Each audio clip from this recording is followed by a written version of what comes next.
अस्सलाम वालेकुम एवरीवन। उम्मीद है कि आप सब लोग खैरियत से होंगे। सर, आज की क्लास में हम एक नया चैप्टर शुरू कर लेते हैं जिसका नाम है इंटरप्रिटेशन ऑफ फाइनेंशियल स्टेटमेंट्स। अच्छा, इंटरप्रिटेशन ऑफ फाइनेंशियल स्टेटमेंट्स को बेसिकली आप रेशियोज के चैप्टर के नाम से जानते हैं, बट अगर हम अपनी स्टडी टेक्स्ट को खोलें तो वहाँ पे इस टॉपिक का नाम दिया हुआ है भाई इंटरप्रिटेशन ऑफ फाइनेंशियल स्टेटमेंट्स।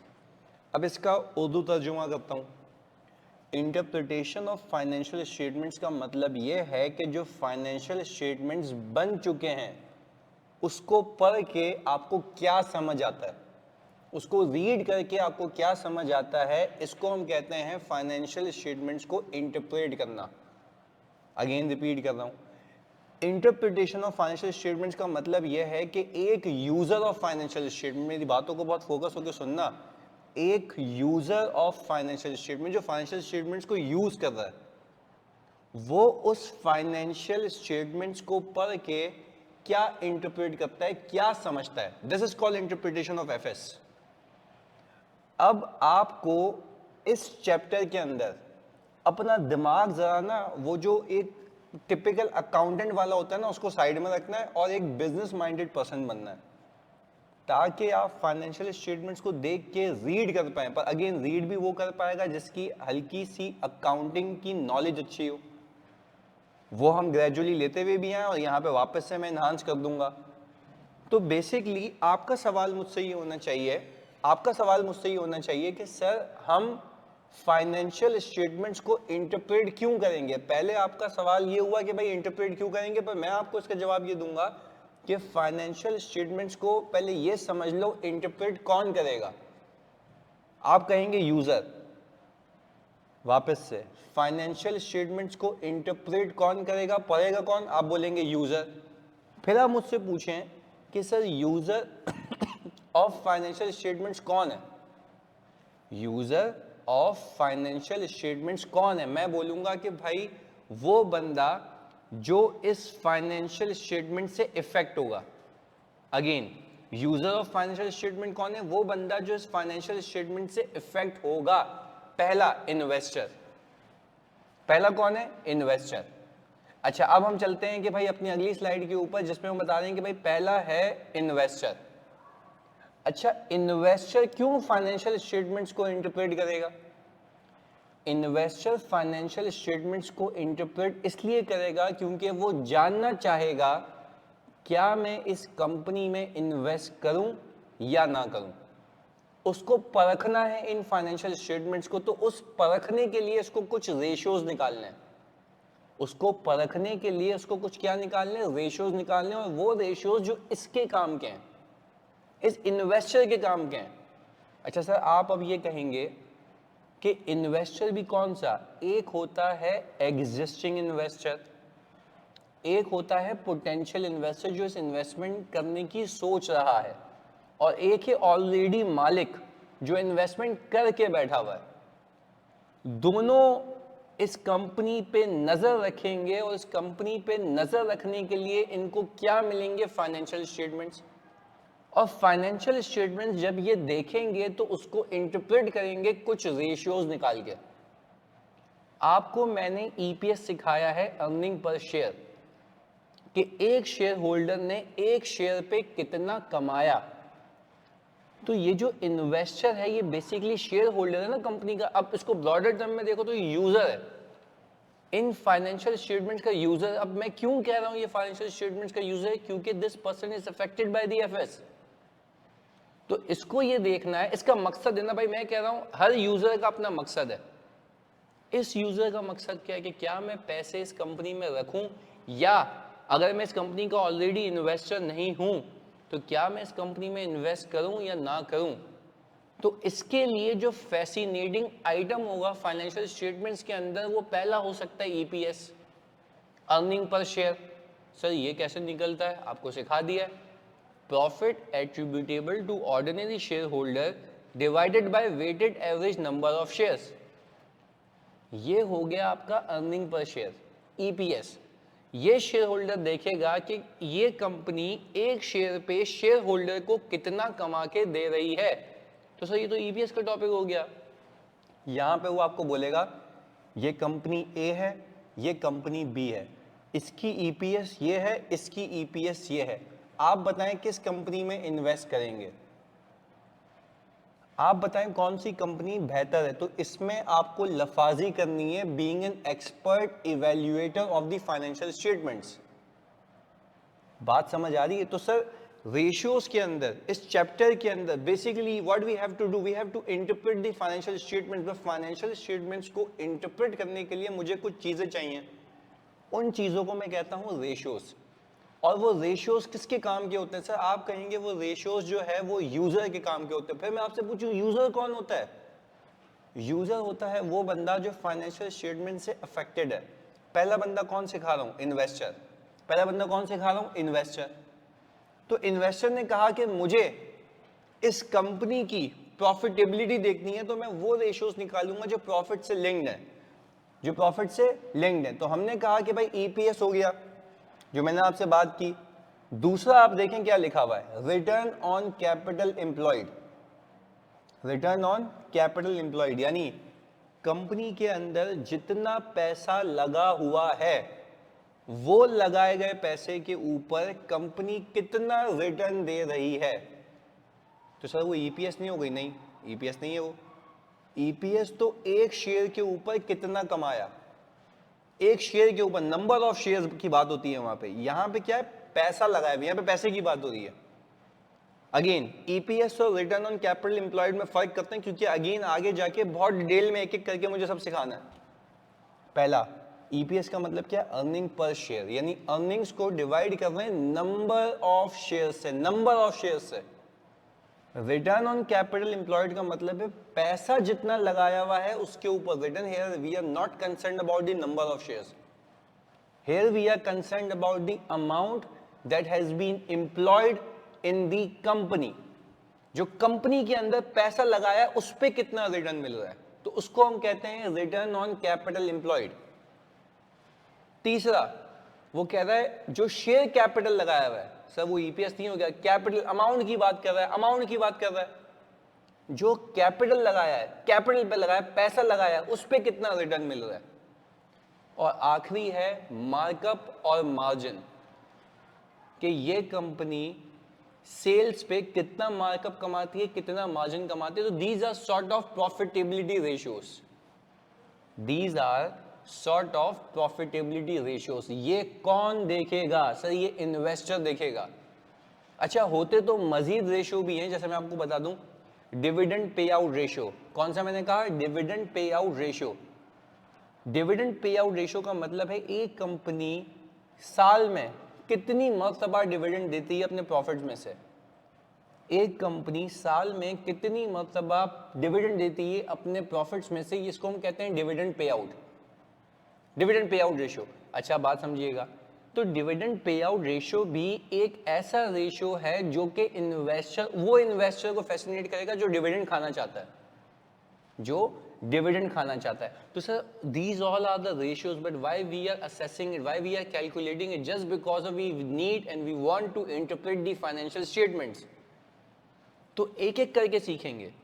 अभी तो एक माहौल बना रहे हैं, एक समा बना रहे हैं कि व्हाई रेशियोज, व्हाई इंटरप्रिटेशन, क्योंकि इन्वेस्टर का मकसद है। देखो क्या लिख के दिया है मैंने यहाँ पे, profitability and investor ratios are relevant. Private investor needs to know shares रखूं या बेचूं। बात समझ आ रही है? नया शेयर होल्डर सोचेगा कि शेयर्स खरीदूं या ना खरीदूं। तो ये फाइनेंशियल स्टेटमेंट्स अगर पब्लिक कंपनी है तो वो पब्लिक कंपनी के फाइनेंशियल स्टेटमेंट्स मार्केट में अवेलेबल होते हैं। तो shareholder has to assess, has to read the financial statement, then decide कि क्या इन्वेस्टमेंट करनी चाहिए या नहीं करनी चाहिए। बात क्लियर है? तो अगेन घुमा फिरा के बात वहां आती है कि हम यहाँ पे फाइनेंशियल स्टेटमेंट्स को इंटरप्रेट करेंगे। कौन करेगा? जवाब आएगा यूजर। यूजर कौन है? वो बंदा जो फाइनेंशियल स्टेटमेंट से अफेक्टेड है। पहला कौन बताया? इन्वेस्टर। इन्वेस्टर कौन से रेशियोज देखेगा? प्रॉफिटेबिलिटी रेशियो, जिसके अंदर ईपीएस आता है, रिटर्न ऑन कैपिटल एम्प्लॉयड आता है। मैंने नहीं सिखाया कि रिटर्न ऑन कैपिटल एम्प्लॉयड कैसे निकलता है, वो देखते हैं अभी। फिर तीसरा रिटर्न ऑन शेयर कैपिटल, चौथा ग्रॉस प्रॉफिट मार्जिन, ये सारे प्रॉफिटेबिलिटी रेशियोज। बात क्लियर है? अगला आपके सामने लेंडर। सर लैंडर कंपनी से अफेक्टेड कैसे होगा ये जरा बता दें। अभी बताते हैं भाई। अगर एक बंदा आपको पैसे देगा तो क्या वो आपकी माली हालत देखेगा या नहीं देखेगा? सर डेफिनेटली देखेगा।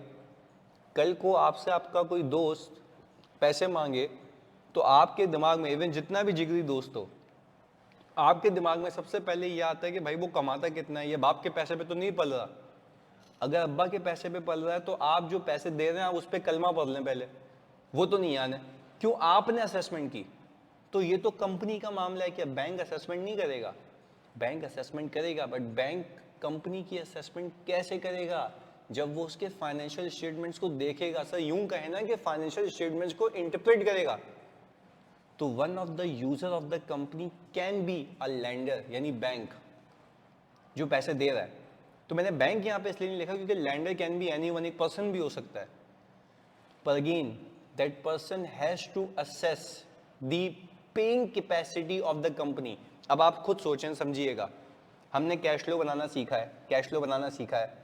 आपको नहीं लगता कि बैंक कंपनी के ऑपरेटिंग कैश फ्लोज पे नजर रखेगा? ये तो मैं आपको बहुत डिटेल में बताऊंगा क्योंकि मैं तो खुद इस फाइनेंशियल मैनेजमेंट में इन्वॉल्व रहा हूं ना, मर्जर एक्विजिशन बहुत कराए हैं।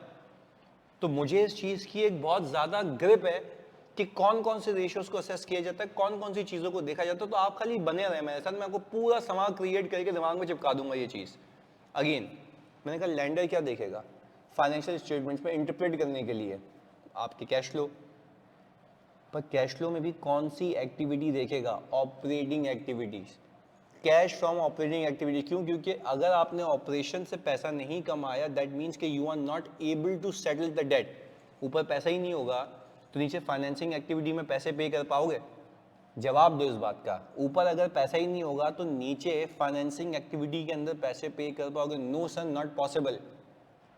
So what is the focus of the lender? That you generate sufficient cash flows. And how do you generate sufficient cash flows? When you have profitability and a good recovery. तो आपके profit from operations के बाद आपका cash from operation suitably सही रहता है, subject to आपकी recovery अच्छी हो। पहली चीज। दूसरी चीज, ये लैंडर एक रेशो निकालता है। ये लैंडर एक रेशो निकालता है, क्योंकि नाम तो आप लोगों ने तो रेशो ही पढ़ा है ना, पर ये इटसेल्फ इंटरप्रिटेशन है। पर इंटरप्रिटेशन कैसे होती है? रेशियोज कैलकुलेट करके, नंबर्स कैलकुलेट करके। तो उन रेशियोज का नंबर्स के नाम है, बस दैट्स इट। वो हम सीख लेंगे, हाथ सेट हो जाएगा, कोई मसले वाली बात नहीं है। फिर इंटरप्रेट भी करेंगे। अब सुकून से समझें। दूसरा मैंने क्या नाम लिया?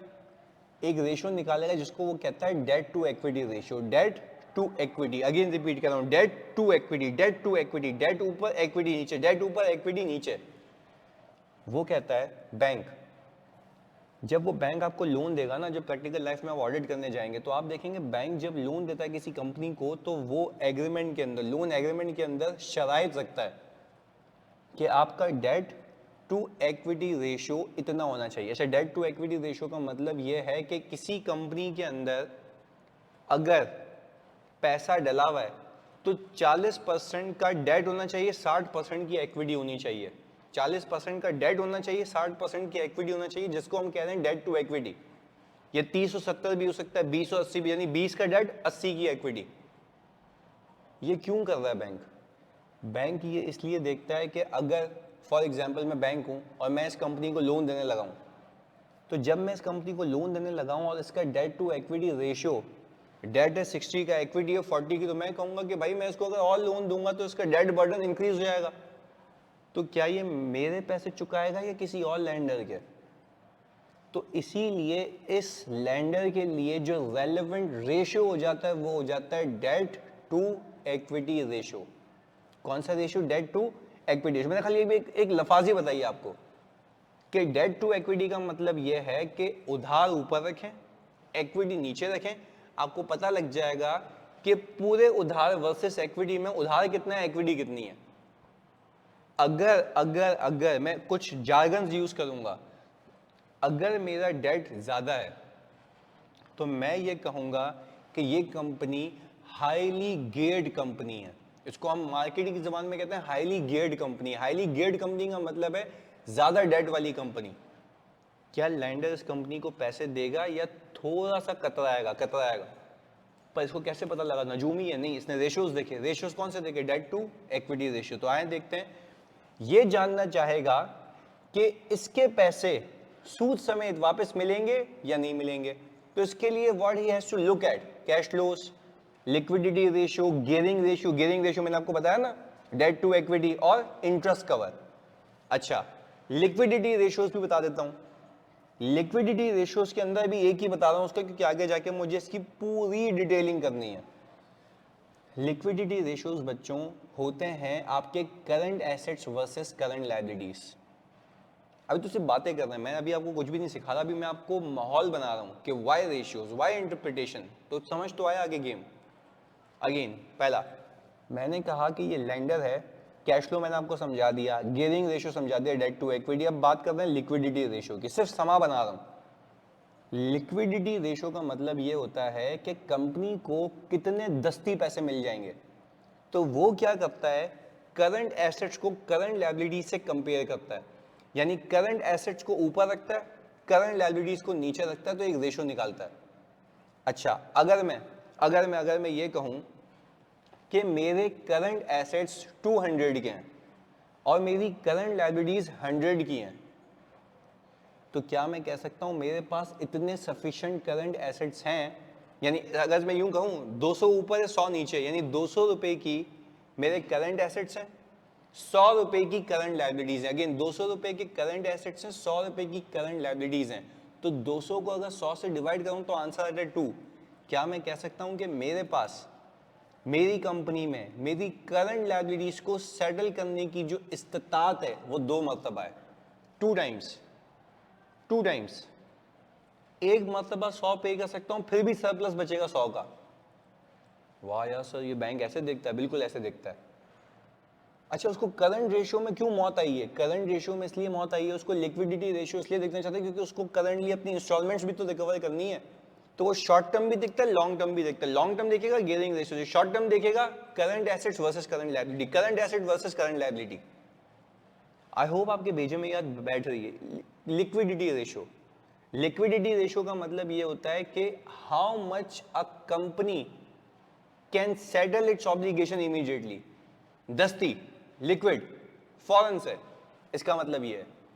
तो मैंने क्या बताया आपको, एक रेशियो लिक्विडिटी रेशियो के अंदर क्या आता है, current assets versus current liabilities.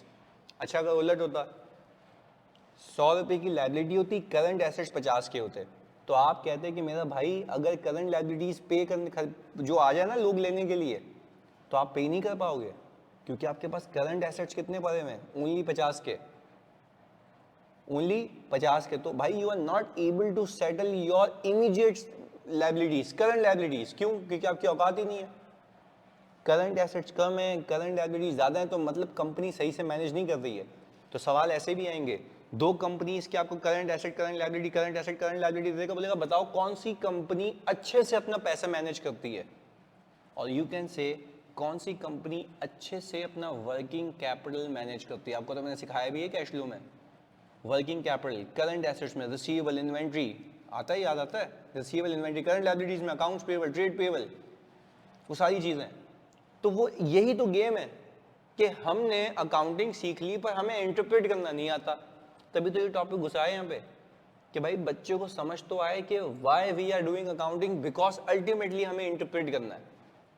बात क्लियर है? अकाउंटिंग होगी तो इंटरप्रिटेशन होगी, अकाउंटिंग नहीं है तो इंटरप्रिटेशन भी नहीं है। ये बात तो भेजे में फिक्स कर लो। क्लियर है? अब आते हैं इंटरेस्ट कवर, इंटरेस्ट कवर पे।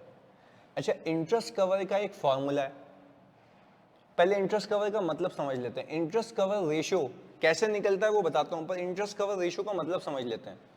इंटरेस्ट कवर रेशियो का मतलब यह है कि आपका प्रॉफिट कितनी मर्तबा इंटरेस्ट पे करने के लायक है, आपका प्रॉफिट कितनी मर्तबा इंटरेस्ट पे करने के लायक है, मतलब आपका प्रॉफिट कितनी टाइम्स अपने इंटरेस्ट को कवर कर सकता है, ये भी बैंक देखेगा।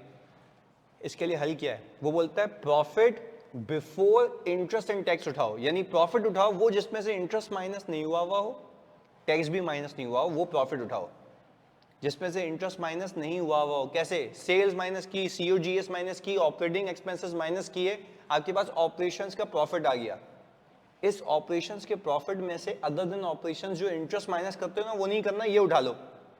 बोलता है profit before interest and tax उठाओ, यानी प्रॉफिट फ्रॉम ऑपरेशन उठा लो।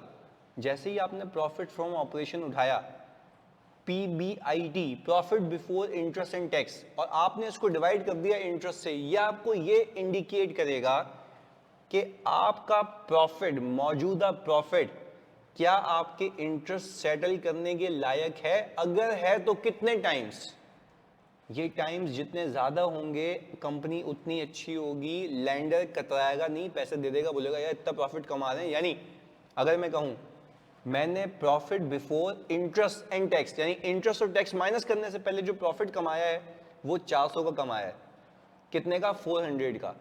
और मेरा इंटरेस्ट बनता है 100 रुपीज का, तो क्या मैं कह सकता हूं मैं अपने मौजूदा प्रॉफिट में से 4 बार इंटरेस्ट पे करने की इस्तिताअत रखता हूं? कितने बार? 4 बार। आपको कैसे पता? नजूम ही है सर। भाई profit before interest and tax को जब इंटरेस्ट से डिवाइड किया तो मुझे पता लग गया ना कि कितना कवर कर सकता है। जैसे current assets versus current liabilities था, बात समझ आई? तो ये थी एक समरी। पर अगेन ये बहुत मजे का चैप्टर है अगर आपने मजे से इसको रीड कर लिया, दैट्स इट, गेम ये है। आ जाए जी। फिर आती है मैनेजमेंट, फिर आती है मैनेजमेंट। अच्छा, अगर मैं मैनेजमेंट की बात करूं, आपको मैनेजमेंट की बात करूं, तो मैनेजमेंट क्या देखेगी भाई? मैनेजमेंट अपनी ग्रोथ देखेगी, प्रॉफिटेबिलिटी रेशियो देखेगी, सॉर्ट ऑफ ये रेशियो। अगर मैं दिखाऊं आपको working capital cycle, markup margin, profitability ratio, इसके लिए भी वही है। फिर बचते हैं आपके कुछ अलग से user of the financial statements, user of the financial statements. अच्छा, मैनेजमेंट वर्किंग कैपिटल साइकिल क्यों देखेगी भाई? इसको मैनेज करना होगा ना, क्योंकि जैसे lender current assets versus current liability देख रहा, तो मैनेजमेंट को करना है, तो वो वर्किंग कैपिटल देखेगा पूरा कि कब किससे कितने पैसे आ रहे हैं, कब कितने पैसे जा रहे हैं, तो वो भी सिखाऊंगा कि उसको इंटरप्रेट कैसे करना है। अच्छा, अब हम बात कर रहे हैं ओवरऑल किसकी? Users of the financial statements. User क्या करेंगे? फाइनेंशियल स्टेटमेंट्स को देखेंगे, सिर्फ देखेंगे नहीं सर, इंटरप्रेट करेंगे।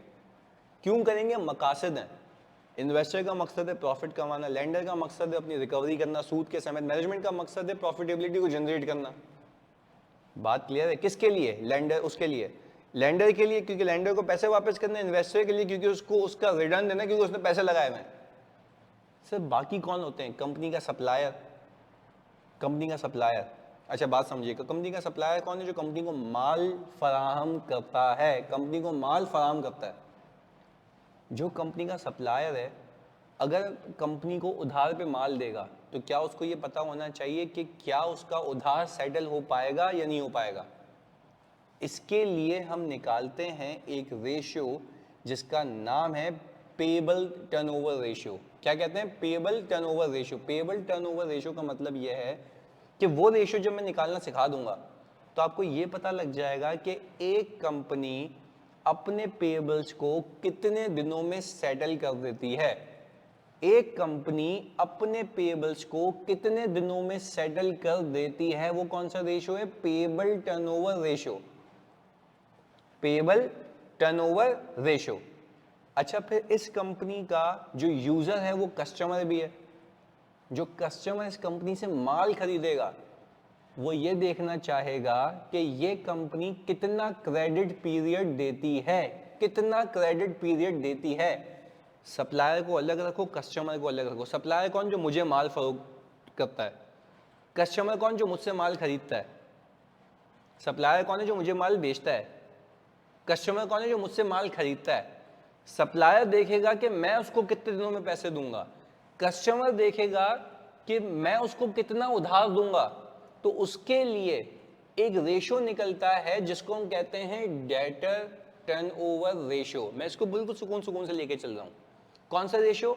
Debtor turnover ratio. Debtor turnover ratio का मतलब यह है कि कंपनी अपने डेटर्स से, अपने कस्टमर्स से कितने टाइम में पैसा मांगती है।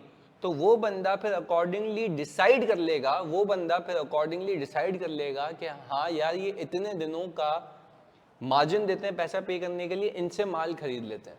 तो सर आप तो कहेंगे वो कंपनी से भी पूछ सकता है ना भाई, जब एक फाइनेंशियल इन्फॉर्मेशन अवेलेबल है वहाँ से भी असेस कर ले, क्या मुसीबत है? बात क्लियर है? तो सर अगर हम देखें अदर स्टेक होल्डर्स के अंदर एम्प्लॉयज़ आते हैं, एम्प्लॉयज़ के अंदर वो भी प्रॉफिटेबिलिटी ग्रोथ देखें, क्योंकि जितनी अच्छी कंपनी होगी they will stay with the company. Supplier, customer, मैंने कहा डेटर डेज, क्रेडिटर डेज, अभी एग्जाम्पल दी आपको। हमने कहा गवर्नमेंट क्या मांगेगी, प्रॉफिटेबिलिटी पे टैक्स मांगेगी, ग्रोथ देखी, क्योंकि जितनी ग्रोथ होगी आप उसको टैक्स उतना ज़्यादा पे करेंगे। Sir this class was all about understanding the user of the financial statements. क्योंकि आज के बाद मैं आपसे पूछूं कि आप लोग रेशियो क्यों निकालेंगे, तो आप बोलेंगे सर फाइनेंशियल स्टेटमेंट्स को इंटरप्रेट करने के लिए मुझे कुछ नंबर्स चाहिए, कुछ रेशियोज चाहिए, और वो अलग अलग नाम है, हमें अलग अलग एक एक करके सब सीखना है। सवाल कैसा आएगा? सवाल ऐसा आएगा, आपको वो बोलेगा कि भाई एक सवाल तो ऐसा आएगा कि रेशियोज निकाल दो, दूसरा सवाल ऐसा आएगा कि भाई दो कंपनीज का डेटा देगा, बोलेगा बताओ किस किस रेशो में कौन सी कंपनी बेहतर है। तो वो तब बेहतर होगा ना जब आपको समझ आएगा कि रेशो का मतलब क्या है, तो वो सीखेंगे अभी आगे। बात क्लियर है? तो अगेन अच्छा, या तो ये कहेगा कि ओवर द पीरियड कंपनी के रेशियोज ये, तो बताओ कंपनी अच्छा परफॉर्म कर रही है, बुरा परफॉर्म कर रही है। कितने टाइप के सवाल होगा? 3। रेशियो निकाल के दे दो, दो कंपनी का डेटा है, बताओ बेहतर कौन सी है। ओवर द पीरियड के रेशियो बता देगा, बोलेगा कंपनी इस फेज के अंदर इन रेशियोज के अंदर कैसा परफॉर्म कर रही है, जरा ये बता दो। पर अगेन थीम समझना बहुत लाजमी है। थीम क्या है कि हम फाइनेंशियल स्टेटमेंट्स बनाते हैं आईएफआरएस के तहत, उनको कुछ लोग इंटरप्रेट करते हैं। वो लोग कौन है? यूजर्स। यूजर्स कौन है जो फाइनेंशियल स्टेटमेंट से अफेक्टेड हो? कौन? Investor, lander, management, employees, supplier, customer, government. ये सब फाइनेंशियल स्टेटमेंट्स को देख के फैसला करेंगे, पर वो फैसला होगा कुछ रेशियोज के बेस पे, और वो रेशियोज बहुत सारे हैं। तो अगली क्लास में हम अपने पहले रेशियोज को शुरू करेंगे, इसको यहाँ तक समझें, एब्जॉर्ब करें। जज़ाकल्लाह।